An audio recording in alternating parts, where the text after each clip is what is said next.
And if you're joining us from the No DQ feed, we welcome you into this very special edition of Talk Wrestling with not just Jeff Meacham, but the entire Constantine Brotherhood is here with me today. The Renegade himself, JJ Williams. And on our rare non-Tuesday, Statboy Mike is here with us. This is some big news. And, I like I told both of them respectively, JJ is not always, up on the current news and wrestling shows, but I figured, we'll go ahead and bring him in because there are people here that he knows and can definitely chime in on, because goodness sakes, it's a mess. And Statboy, he does watch the WWE enough to be on the show on the network every week, so we appreciate that. So let's just, first of all, thank you for the $1 super chat. I appreciate that. So Caleb, thank you very much. Adrian says, can't sleep, might as well tune in for a bit. Well, I appreciate that, Adrian. I know it's let's see, just after quarter after 2 back there. So thank you for actually. Did you guys go back an hour or forward an hour? I can't remember if they jumped forward or backwards in the UK. But anyway, so again, Matt Helm's always with the UK. Well, no, they do, because they jumped, because when we did the Greg Sherry show yesterday, there was somebody in the chat room was saying that we were on earlier to later, whatever. So anyway, again, Matt always saying hit that like button. I appreciate that, Matt, as always. So yes. Let's jump in, boys. It's just one of those things where, this happens a lot, and it happened today. It started with Karrion Kross, and we kind of, those of us that are watching on a regular basis, kind of like, okay, why didn't this happen sooner? We almost seemed like it was coming, because they brought him up, they stripped out everything that was good about the character, took away Scarlet, took away the entrance, took away the basic presentation, and they fire him. And not only they let him go, but they let Scarlet go. For me, again, all three of us were at one point PWG regulars before they decided that, PWG was going to cost more than Disneyland to go to, and none of us can go now.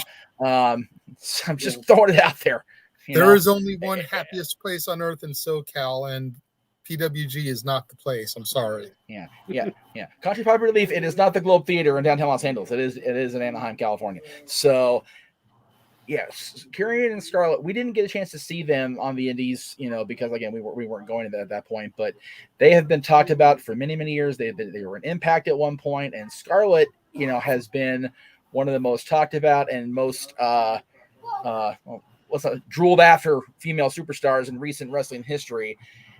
They had money, not to coin the WWE phrase, they had money in the bank with these two in NXT. The presentation was there, everything was ready, and then they bring him up without her, and then they cut them both. Jay, I'll start with you again. This is somebody that's not on your particular non-current radar, but you've got a guy with a look, you've got Scarlet with an unbelievable look, and we're good. Why? I don't really know. Like you said, it seemed like everything was there and together, and there was presentation in Triple H's NXT, but as we all know, they've done the overhaul recently, and then for her to be taken away from him, and it was just one of the things that helped nail the gimmick down. Yeah, is that you wanted to see the two of them together. It's like Macho and Elizabeth. It was like TJ and Natty. Like, you wanted to see Karrion and Scarlet together. Yeah. So for the whole presentation to be completely changed, it's destined for failure. Right. It's very much like when you steal a car. You strip it down for its parts and you sell it, piece by piece. When you strip something away from something that has clearly worked very well and done very well on the highway, and you try to sell it, a piece at a time to your audience, it's not going to work. Yeah. So, it's horrible. Mikey, before we go on with you, I will definitely want to get your thoughts on Karrion and Scarlet. I got to ask you, when we're not talking to you, to have that mute button on, because the background noise is killing me. It's just killing me. I'm sorry. Mikey, I don't have any background noise going on. Okay. I'm hearing things. Great. I'm getting older than I thought I was. Cool. Either way, works out. So I know you watch, or you at least try to watch Raw, because it's 3 hours or an hour and a half if you have Hulu. It's horrible. They brought Kross in. They gave him this BDSM gimmick, which is clearly not fitting in a PG era. And again, they took away his girl. They took away the unbelievably awesome match he had at NXT 1.25, whatever the hell it was at the time he was in NXT. It's not 2.0, obviously. Where are you on the Scarlet and Karrion Kross releases? And again, I'm pairing them together because it's easier. It makes the show go faster. But I actually they're both did very like different releases. I did like Karrion Kross from what I saw of him. He had that mystique about him and whatnot. My first question is: are Karrion and Scarlet a real couple? Yes. All right. Yep. Follow-up question: is that probably why they got released? Again, I don't know. I mean, because you got to figure, Karrion and Scarlet got released. Yes, Keith Lee and Mia Yim, we'll get to them in a minute, got released. Frankie Monet, Taya Valkyrie got released, but John Morrison did not. So it's they're not. To be firing fair, couples there's more money in John Morrison than there is in Frankie Monet. So, well, that's definitely an opinion, and I tend to disagree with it. We all everybody in this room loves John Morrison, and we've all met John over the years, and he's a great talent. I've had the chance to see and meet with and work with Taya, and I think she's incredible. She just hasn't had that main roster WWE exposure. She's been in NXT, but again, she was the longest reigning Impact Knockout champion before Deonna Purrazzo came along. I mean, very, very recently, she was the longest reigning Knockout champion of all time. She was dominant in that company. She was a part of Lucha Underground when John was there. So she's been a success where she's been. It's just, again, you keep people in NXT and you hire. And again, they talked about NXT review a few minutes ago. They release these, they hire in these indie buzz people rather than grow and cultivate. The indie buzz people are the ones that get over, and Vince resents it because it's not the people he and Laurinaitis and the other producers are bringing in. It's the people that Triple H sees at PWG, that Regal sees at PWG, that they see at Ring of Honor, which is now going on hiatus. And they bring them in and they get a buzz around the NXT brand. And Vince, and again, I don't subscribe to the whole conspiracy theory of, well, I'm bringing them in so I can fire him. Just the whole, the whole thing we heard about when they brought in Mick Foley and Vince told JR, I'm going to bring him in just so you can see how it feels to have your heart broken. It's just like, I don't buy that at this point in Vince McMahon's time at the helm. I think that's kind of ridiculous for my brain to process, but it feels like that today because you had a great talent here, and again, we'll move on to the next one. Keith Lee, Keith Lee had that Samoa Joe feel. He's as big and physique wise as Dusty and Joe, but can move like a freaking cruiserweight and can talk. The guy can talk, speak very well on the microphone. He's unbelievable at that. And again, they saddled him with a nickname of Bearcat. Then they changed his name flat out to Bearcat Lee, and then they released him within a couple weeks of that. Yeah, it's well documented that I don't follow that much anymore, but everything that I saw Keith Lee do impressed the crap out of me. Right? Like you said, he had that Joe feel where he's this behemoth of a guy, but he can move around the ring. And Impact, AEW to a lesser extent, we always joke about how AEW is becoming, WWE with them signing all the released talents. But all these companies, the National Wrestling Alliance, have got to just be like chomping at the bit with all these names that they can now bring in to their companies and do something with. I would not be surprised to see Keith and Mia or Karrion and Scarlet end up in AEW or Impact and assert themselves immediately. Yeah. I mean, you figure Kross and Scarlet were in Impact before, as was BM. He was part of the Dollhouse with Taryn and Marty Bell. So, and yes, we're aware that Frankie got released. We actually talked about her just a few minutes ago, Sam. Thank you for the update that was already in process. I appreciate you letting us know what's going on as we go along here. Yeah, it's again, Mia Yim. God, JJ, you'll remember when I was helping run Wild, we had Mia Yim earmarked to bring her in at one point, and that was I vaguely remember that. That was over 10 years ago. She's been a consistently great talent for years and years, and she finally gets signed by WWE, and they do semi-good things for NXT, right? And then they bring her in, make her part of that Retribution nonsense, and then she gets away from that, thank God, and then they release her again. Why? It feels to me like she was part of that hiring spree, and just to make sure she didn't go anywhere else.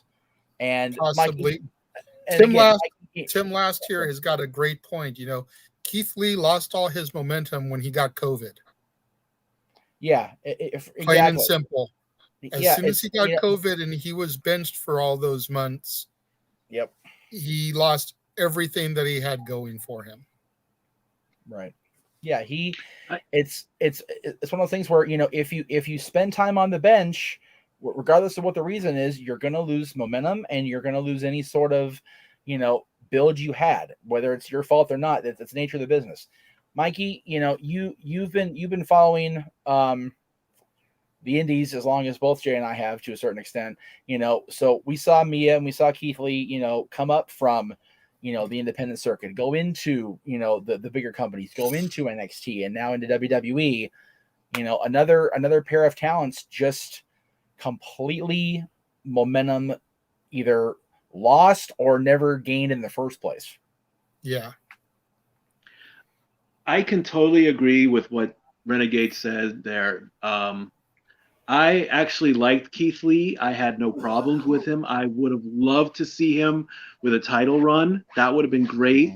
Honestly, his best moment for me was at the 2020 Rumble, or when Brock was throwing everybody out left and right, and you know, to impress Brock when he first laid eyes on Keith Lee, and he's like, "Hey, you're a big guy." Yeah, I could tell that was Brock being Brock. If you can break Brock like that, you're doing something right. The R-Truth matter, make Brock laugh. No, you're gonna get yourself killed. But and then of course there was the thing with Keith and Drew fighting over the title shot. That was an excellent storyline. And like you say, he's a big guy. He knows what to do. He moves like he's 200 pounds lighter. You get that in the NFL a lot. You get sometimes you actually do get the big linebackers, and other players will say this when they're mic'd up. They're like, "Damn, dog, you're cutting like a cornerback. You cannot be doing that." So, and again, him and Mia, I did not know that he and Mia were a couple. I had no clue until they both got tested for COVID, and the reality set in. And he said, "You know, me and my girlfriend, we are COVID positive. We're going to get through this." Yeah. Well, yeah, I didn't remember that they got married, but again, I'm going to say even I knew that they were a couple. It's almost like there's a couple's. It's like there's a couple's curse going around now, that if you are connected to somebody else, if one goes, the other goes, and that's not good. Watch out, Triple H. Right, that's it. They're gonna fire Stephanie. Oh wait. Anyway. Oh wait, no. Watch out. Anyway, that's a bad joke. It's just gonna get taken way too stupidly far. Okay, this is one we can all talk about because we all love this guy, Harry Smith.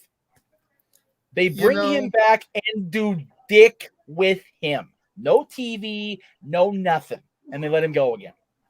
That's why that didn't surprise me. It's like he just came back, what, a month or two ago, 3 tops, and maybe 3 tops. They release him now. It's like, it sucks, but I'm not surprised on that one. He wasn't around long enough to really get into anything. And you figure TJ is all but retired now. Natty is like an asterisk next to the word afterthought. Right. You know, like if you had put Natty with him to kind of manage him, bring him back through the system to prominence, that would have been some gold. And well, but on the flip side, if they'd have parted with him, she may have got fired today too. Then we'd be in a real snit. Oh, So, yeah. Just saying, if Daddy gets fired, there's going to be some hell on all these channels in about 20 seconds. Oh yeah, I will beat Aaron. I will beat Aaron to the air on that one. I don't give a shit. That's our girl. So it'll be Renegades rants instead of Stat Boy rants. I will gladly allow that. You can actually, without a doubt, seriously, no questions asked. So that crazy. is all you. But yeah, Harry Smith, I mean, it's just one of those. And you mentioned that TJ Tyson is all but retired. He is actually doing very well as a producer, and he's always in the ring down there at their place, training people, helping people get their work. So it's not like he's not in the ring. It's just the long-term, especially if they're back traveling again, and bumping every damn day with that injury. It's a license for disaster. So I would love it if the Hart Dynasty would get back together. It's just not realistic. No.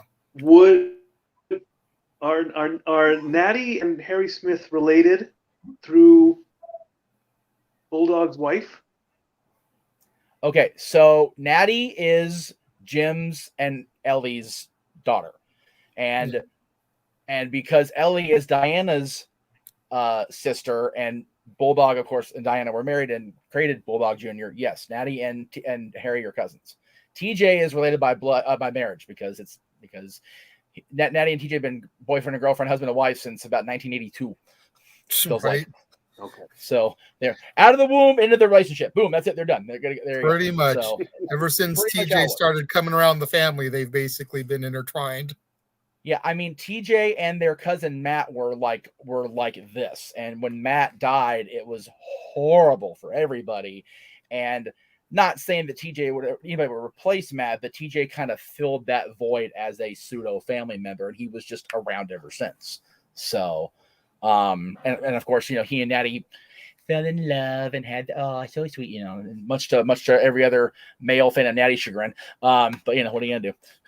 They were together before we even became fans of Natty. Let's not kid ourselves. So, But another one that kind of surprised me today was Ember Moon.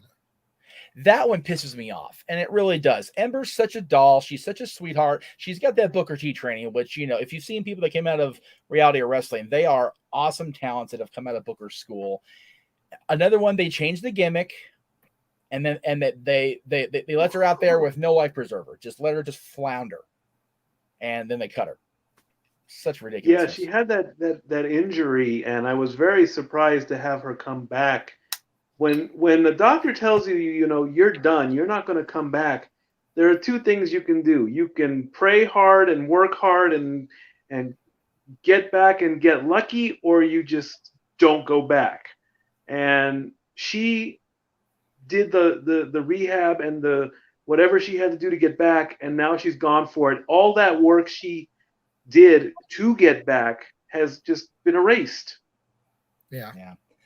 And when you think, people are talking about, they're going to get signed, or they're, they made a good point in the review just now, and we all talked about this. AEW signing everybody is not Tony Khan's responsibility to help make sure people are employed. And the thing is, their roster is getting more bloated than your average sodium cracker convention right now. It's just ridiculous.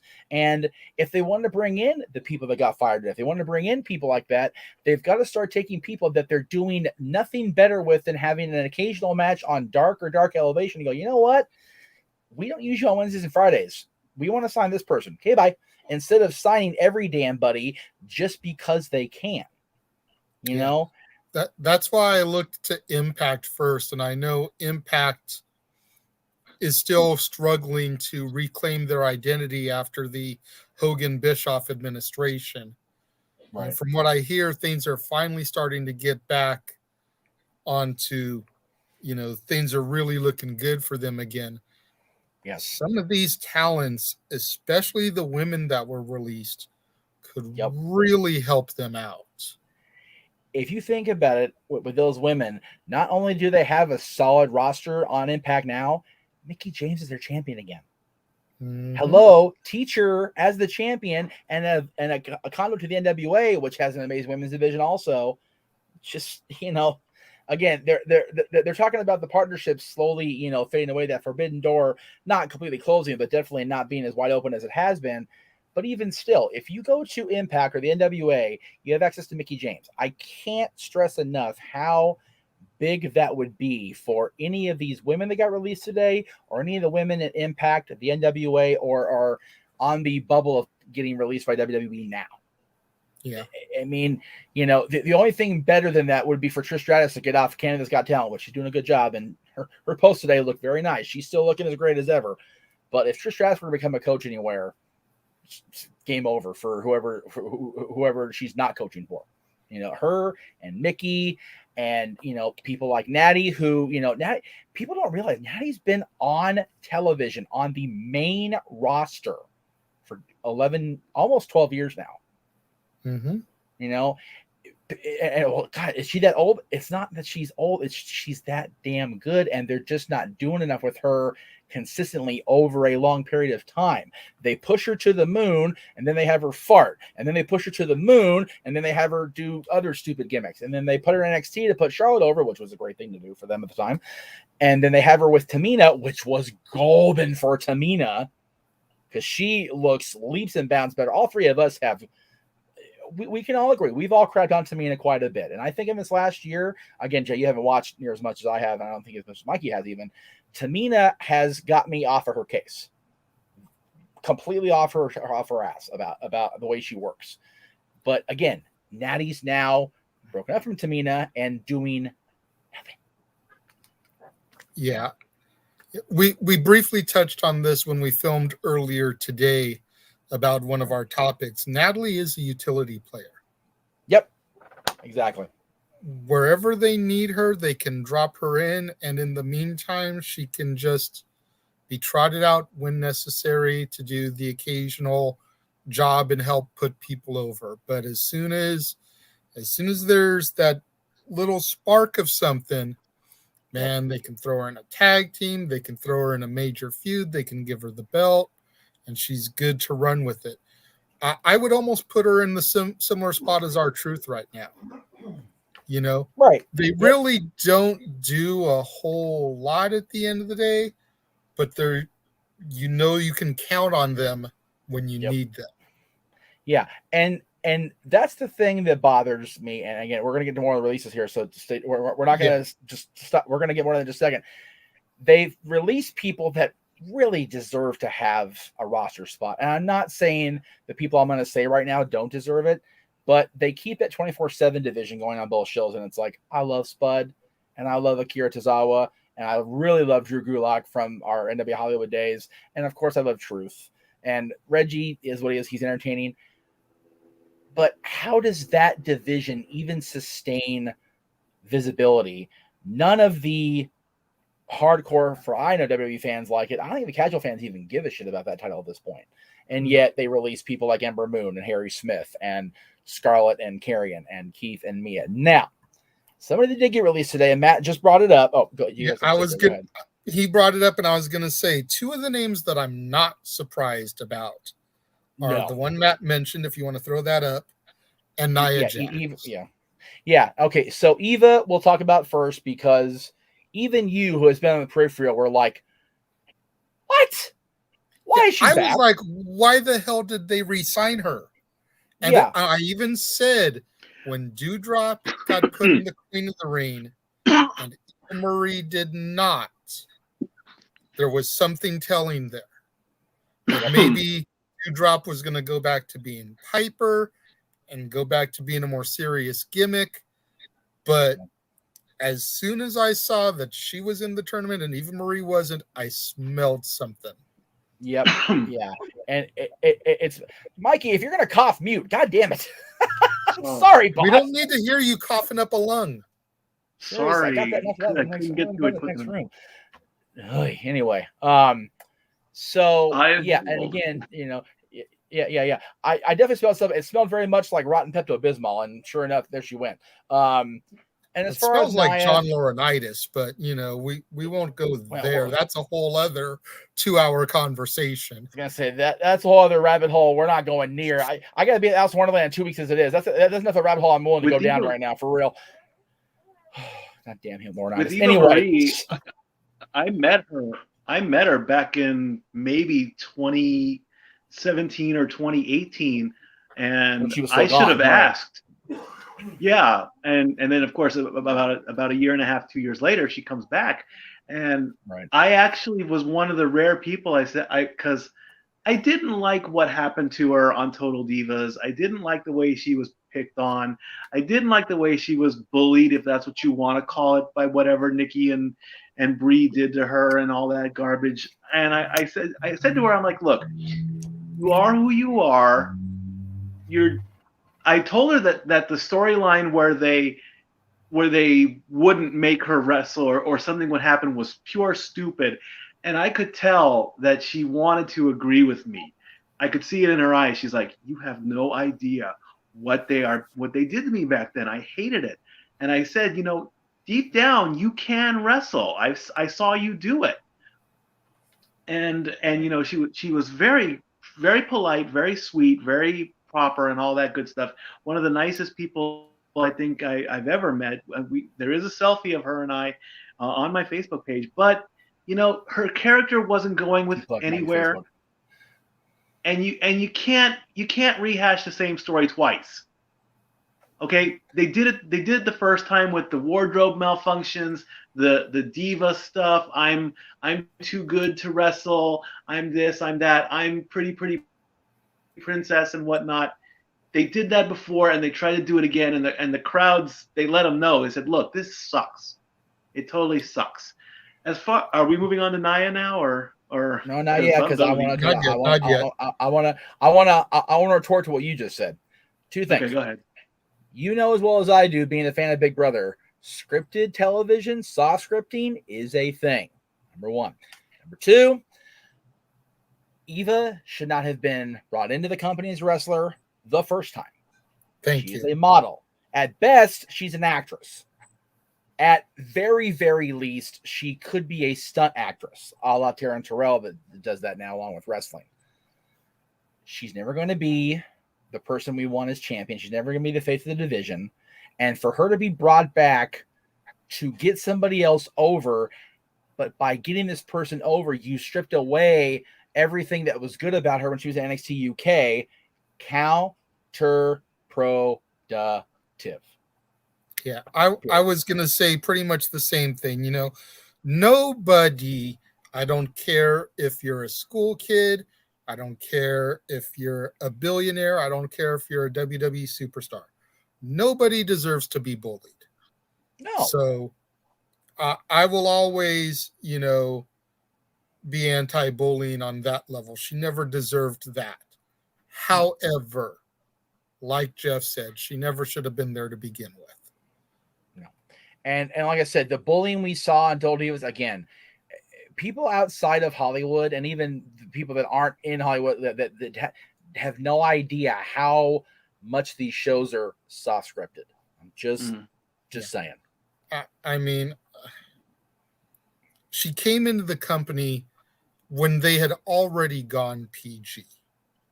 Mm-hmm. If she had come in during the company where there was still a tie to Playboy magazine, and she was going to be used in that aspect to help try to get the company over, okay. Right. There was no reason for her to be in the company either time. No. And let me say this to Walter as far as truth and him not, because people are talking about truth throughout this whole thread. Not because I mentioned our truth being a utility player and virtually useless. So they're defending him. I don't know about Vince, but I don't know a person that doesn't love Ron. Okay. He is truth. And I go back ridiculous years. Jay's been a fan of his entire WWE run plus NWA TNA run. I was going to say, since he was K-Quick. Crush. Yeah, K-Quick and WWF back in the Attitude Era days. So, yeah, we all love Ron. Ron is around because he's a joy to be around. It's hard to have, if I had a roster of people with the attitude of Ron Killings, I would never be pissy about going to work. Ever. I mean, they may not recognize his reigns as NWA World Heavyweight Champion on WWE TV, but it's hard to not want to keep somebody with that legacy backstage as a leader. Yeah. And the thing is, he left WWF because, he was not going to go anywhere. His partner had been released under horrible circumstances. Brian had his drug issues, whatever. And I'm talking about Road Dogg, not Brian Christopher, although it was around the same time. So let me be clear on which Brian I was talking about there, because they both real got Double the J. same year. Yeah, the real Double J. There you go, the Road Doggy Dog. But he realized, I'm not going anywhere in this company, and he left. He was champion within 2 months of TNA's existence. The NWA World Heavyweight Champion. I mean, we're going to talk about it in December, you and I, Jay, but the NWA Championship, yes, the WWE Championship is more prominent. Universal Championship is more prestigious right now because it's got, the tribal chief carrying it around the ring. But that NWA Championship is the most prestigious championship in wrestling. And people like you said, people that have held that, you've got the lead authority figure right now, 5-time champion. Scrap Daddy Adam Pearce. Taking F5s on television because he's still a badass mother effer because he's Adam Dan Pearce.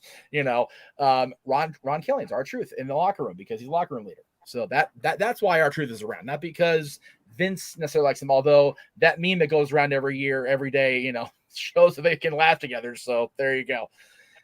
All right, Nia Jax. Okay, yeah. I'm gonna try real hard to behave myself here. Okay. All right, let me start, and then you can retort. That way you can try to curb your niceties. Okay, cool. Okay. Cool. I actually didn't mind Nia Jax. The few matches I saw her in, I didn't mind watching her. She's full-figured. She's a bigger woman. A little bit something different on the palette to show that all girls can do this, that you don't have to be a toothpick with olives surgically attached to your body to make a name in the WWE. I making Mikey blush.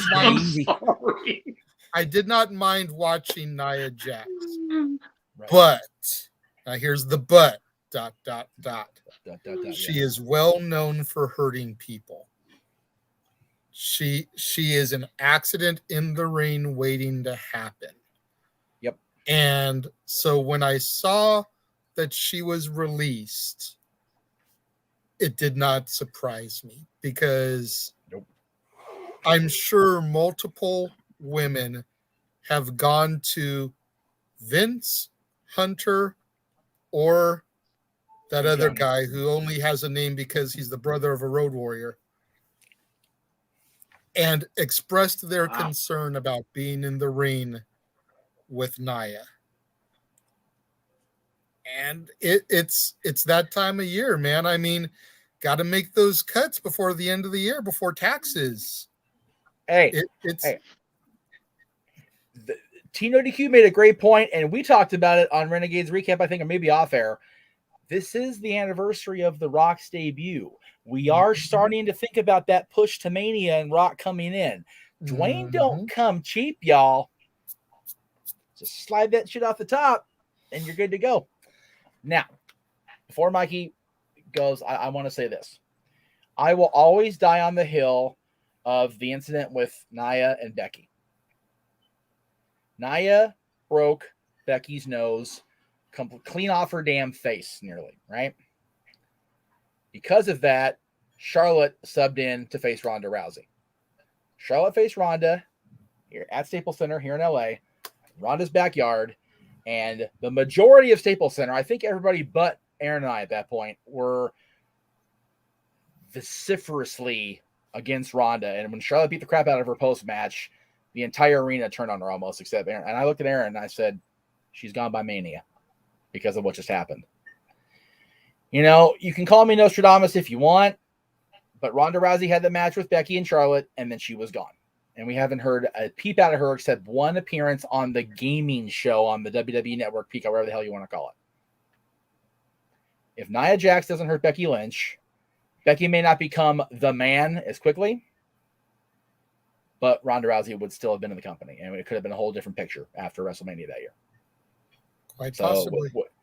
Without Nia Jax's bullshit, we might still have a Ronda Rousey to cheer, boo, indifferent, whatever, but she'd still be around at least. And again, it's hard to say that now. She went home. She had her kid. God love her and Travis for having a family. That is the most incredible friggin' thing in the world to have a family. We all know that. But if that doesn't happen, is it? I mean, she is still fairly young now. Yeah. So does she leave as soon as that happens without the Nia Jax, Becky Lynch stuff? I don't think she does. Again, my opinion, but whatever. Mikey, where do you stand on Miss Jax? Again, great brothers think alike. Yes, she was accident prone, but yes, she was. I would say I would put her in the pretty category. Oh yeah, being big doesn't. Yeah, I mean that's nothing. Yes, she was big, but she was not obese. She was not fat. She was big and beautiful. She was thick. Yeah. I mean, she's the daughter of a legend, and all that good and all that stuff, and in the Samoan family and all that. But yeah, I can totally agree with, once in a while she makes a mistake and she hurts somebody, whether it's intentional or not. Of course, the latest thing was when Charlotte and Nia started shooting on each other, and I'm like, what happened? Two, I was worried for Charlotte because you piss off a Samoan, and you might as well start digging your own grave, because they will hurt you in every which way from Sunday. And as much as Charlotte can hold her own, my money's on Nia in a real fight any day. The whole Nia Tamina thing, that's family, that's blood. That would have been a great thing. But if the accident stuff was one of the reasons why, then I can agree with it. If there's the story where, well, Nia, we don't have anything for you, go venture out, there's another reason to that. They have nothing for a lot of the people they have on their roster. Think about it. How many people do you see on Raw and SmackDown on a regular basis? And how many other people are sitting at home or sitting on riding the pine pony, if you will? We just had a major company in this country say, after Final Battle, we're going on hiatus. Everybody's released. Ring of Honor released everybody. And now we have another. Think about it this way. And again, I saw I was going to wait till the end, but I'll go ahead and throw it there since it's relevant to what I just said. Wizamania question. How many people have left WWE either by firing or quitting this year? These are the releases. I'm going to try to get this on camera as best I can here. This is from Denise Salcedo. That's the list. And that's a compressed picture of her typing out the names, okay?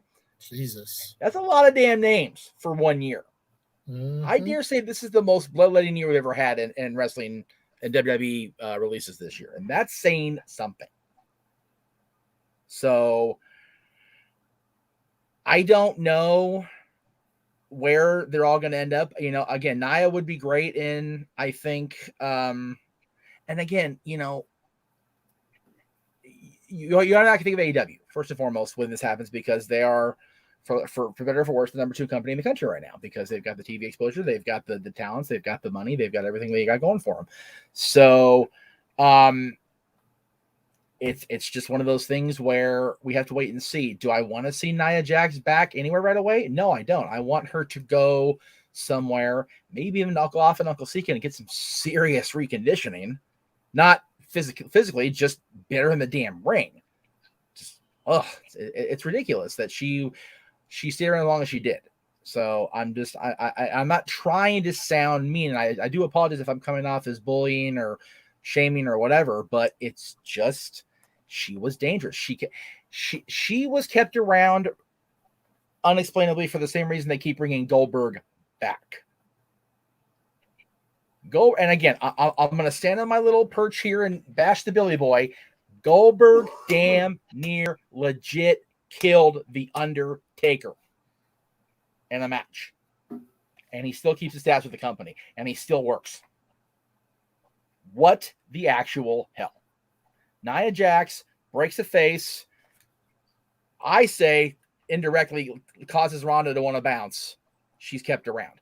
I get she's Dwayne's cousin. I get she's Atta's niece. I get she's to whatever. You know what? I don't care. I don't care. Because if you're dangerous, you shouldn't be in there with people that you could potentially hurt, that the company has long-term investment in, long-term money in. The fans have long-term investment in, long-term money in. You know, I don't think I ever bought a Nia Jax anything. I've got at least one Charlotte shirt around here somewhere. I finally bought a Becky Lynch shirt at SummerSlam because the minute she came in, I'm like, I'm going downstairs and buying my Becky. I couldn't do it downstairs because they didn't have me on sale there. But I bought my Becky Lynch shirt as soon as I heard the music. You know, so that's again. You know. If I can, I'd like to address one of the comments that went by, and then I will leave you guys. It's the one from Rockzilla. Okay. See if I can find it here.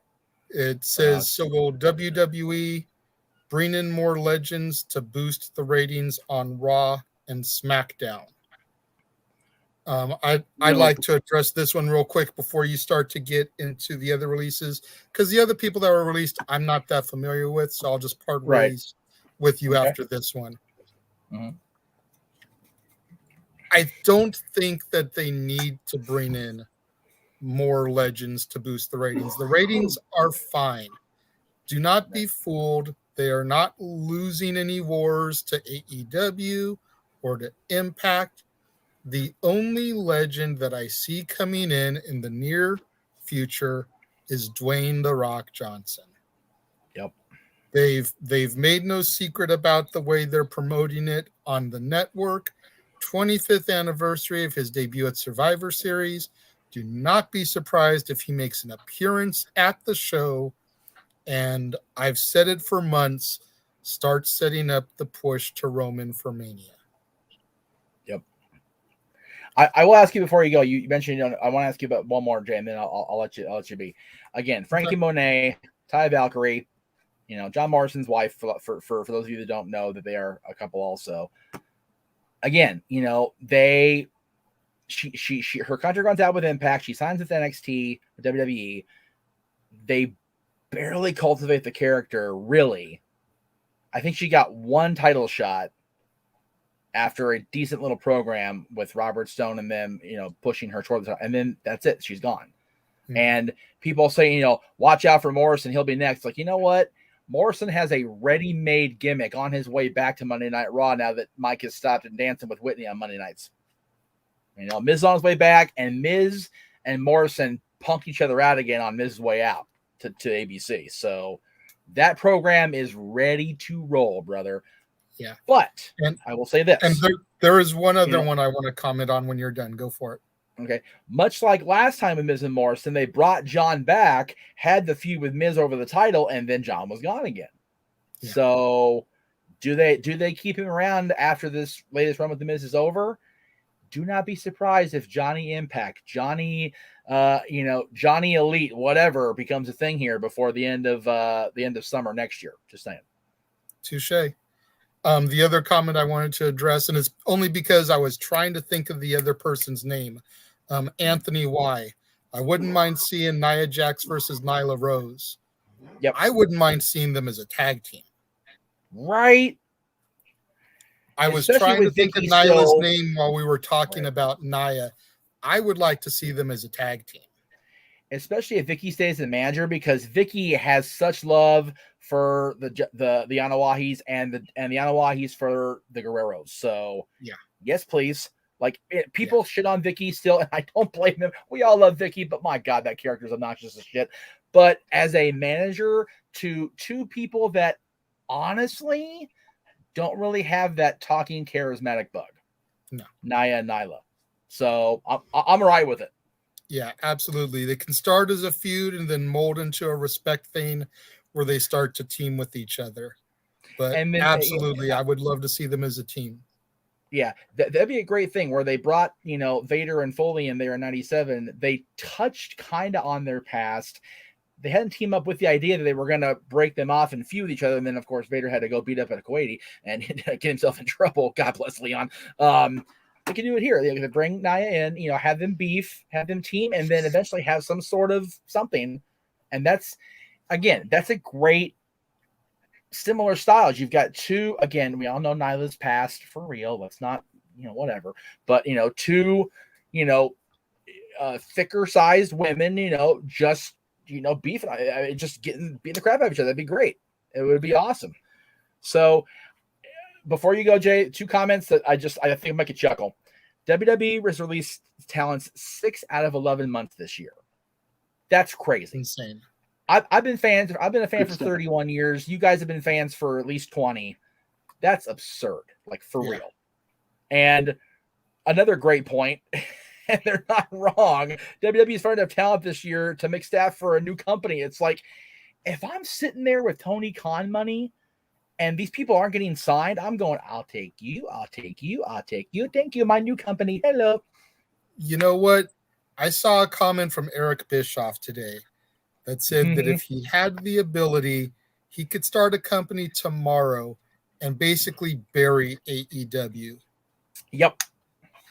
Hey, Uncle Eric, prove it. You've got the ROH roster. You've got all these people WWE just released. Yeah. And again, Richard, we talked about AEW, like I said, is more bloated than your average saltine cracker convention. It's just absurd how many people are signed to that company. Yeah. You've got 4 shows a week from that company, 2 of which are, for lack of a better term, developmental style shows with the occasional Bryan Danielson popping in or whoever, That's just too much, man. It's just too much. You've got 4 shows, approximately 5 hours of television, I believe, not counting pay-per-views. And you've got roughly, and keep in mind, I'm just talking approximates here. You got roughly 25 names that are seen on a weekly basis over all those shows. And again, how many riding the Pine Pony? Yeah. Figure this. Dad made a great point. He was asking me on the cruise. How many, because we were watching Dynamite last night, how many of these people were on the cruise? None of them, because they were at Rampage and Dynamite while we were on the boat. So they sent the quote unquote B talent to the cruise.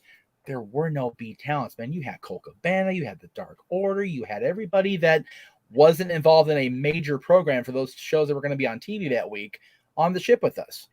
But there were a lot of people. I was gonna say we had Britt, we had Orange, we had Chris friggin' Jarrett. I mean, it's his cruise, obviously, but but I'm just saying, there were also a lot of talent that weren't doing either.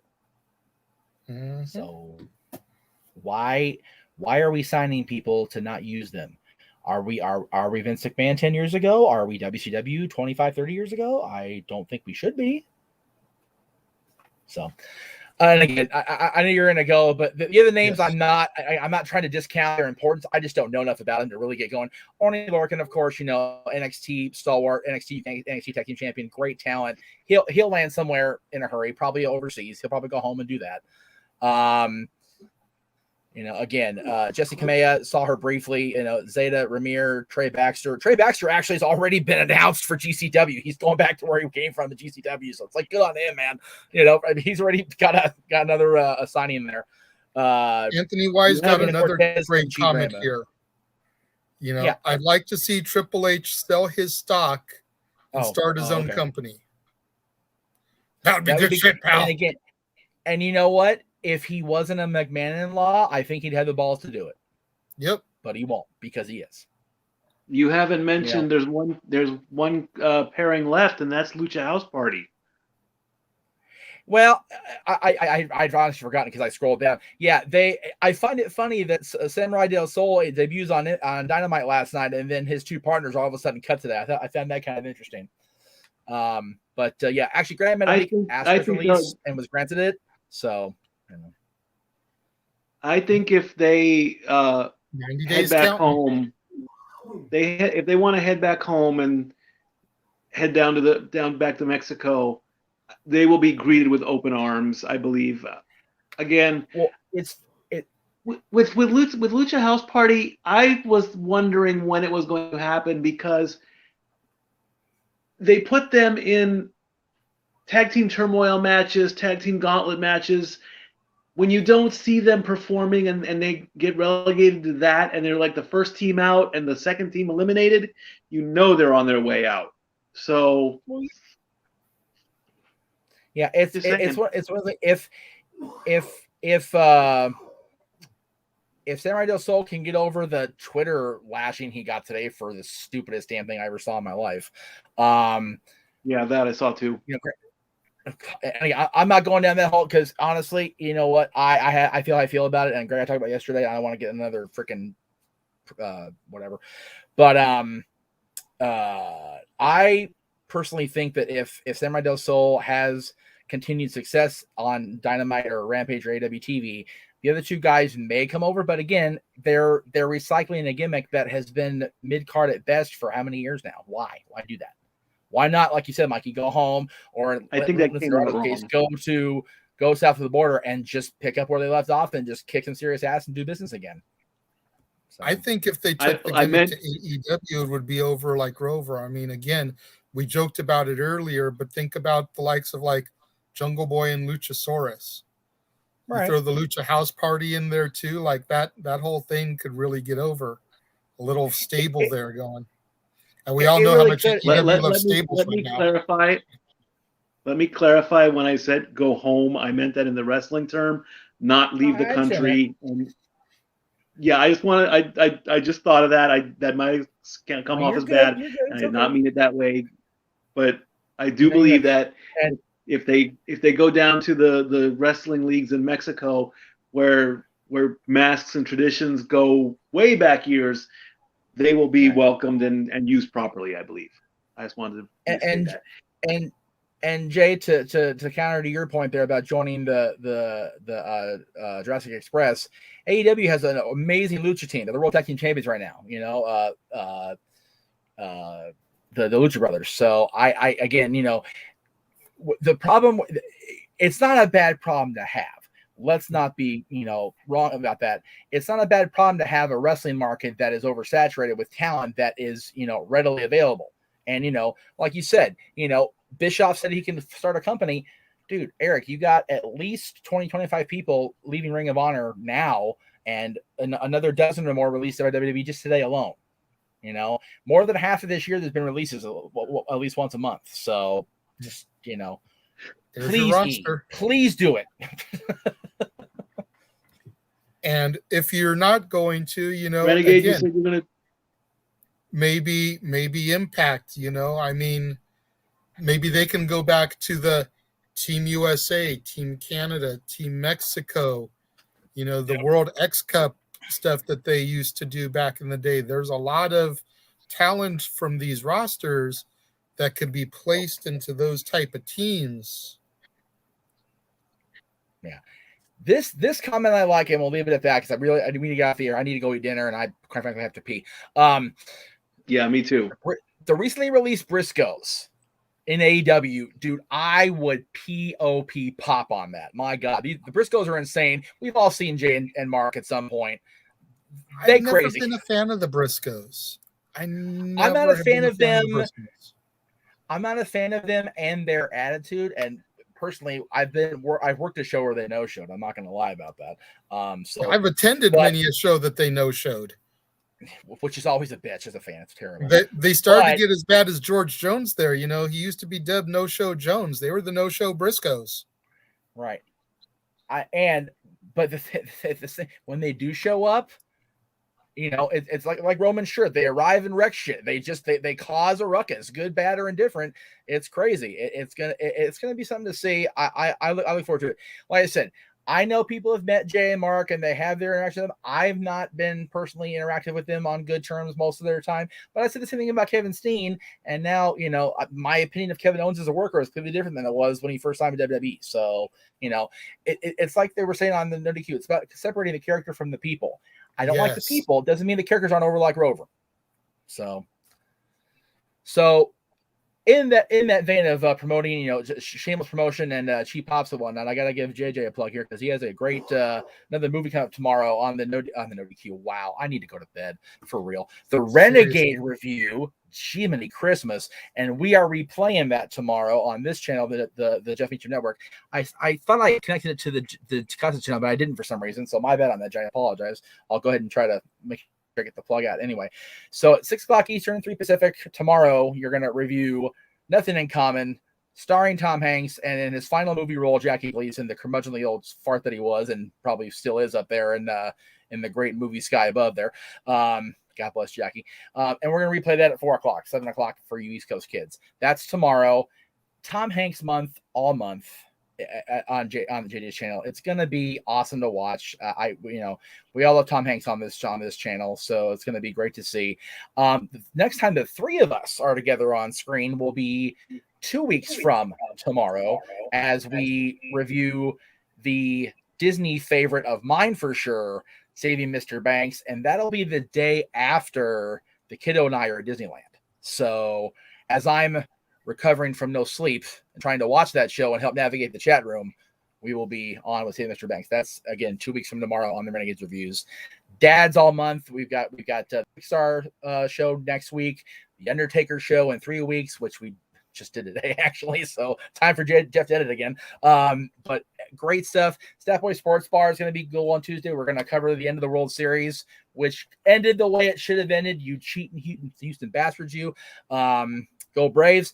And Mikey has a very special shout out for Tuesday night regarding the Braves. So we'll get to that on Tuesday night. Actually, no, the credit goes to Renegade for this one. He gets the shout out. It's not me. I mean, it all goes to Renegade. Well, I may not be able to be there to actually make the shout out. It's still your shout out. I just nominated the individual. Yes, gotcha. It was nomination from the Renegade, but it will be Stat Boy's shout out, which is what I tried to say as the producer of the show, and I try to get it out. And thank you for cutting me off again, Mikey. Appreciate that. Anyway, this is why you don't. Well, I think cutting you off is the only way I can get attention so I can talk. Sometimes this is accurate, Meacham. Jeff Meacham Network. I don't do it intentionally, that's for certain. With Jeff Meacham. Anyway. Again, Richard Morales with the quote of the night. I'm still hoping we get news. WWE parts ways with Whisker Biscuit Billy Boy. There will be an immediate live stream and a parade down my hallway. I don't care what attire I have on in the moment. I'm going on the air and I'm partying about that if it happens. I promise you I will do it. All right. All the heck. Anyway, thank you all very much for watching. Again, thank you to Aaron for the platform after the NoDQ review. If you didn't catch the NoDQ review or didn't catch all of us live, please go back and watch us on demand. Please super chat. Please donate, all that happy stuff. We will see you guys tomorrow on the NoDQ channel for the God help us all, for the review of Smackdown, which can be good or bad, depending on how Smackdown goes. We'll be back on JJ's and my channel for the Renegades reviews of Nothing in Common with Tom Hanks, Jack Gleason, and then we'll be back on Monday to start this crazy stuff over again. Have a great night, everybody, and we will see you all next time.